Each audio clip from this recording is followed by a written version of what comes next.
Bakit ang bait mo pag kaibigan ang kausap mo? Pag parents mo, bastos ka. Alam mo, ang parents mo, mas matagal mo yan nakasama.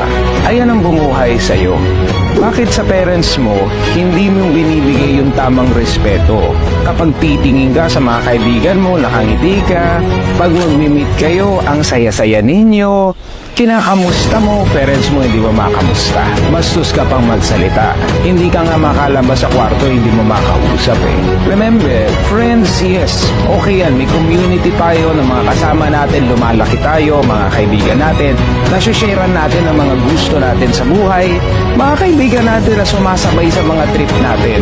Pero remember, your parents, ito yung mga taong talagang ipaglalabang ka hanggang kamatayan nila. In fact, sa sobrang mahal na mahal ka niyan, kahit ikaw nga mismo hindi mo sila kinakausap, nasa isip ka pa rin yan. Kung sa kasal may sinasabi nila till death do us part, ang mag-asawa naghihiwalay pa. Pero alam mo, ang connection mo at ng mga magulang mo ay hindi mawawala.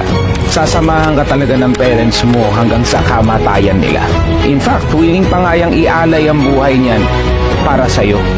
Kaya sana kung ikaw ay mabait sa mga kaibigan mo, mas triple times 5 times 10 sa mga magulang mo.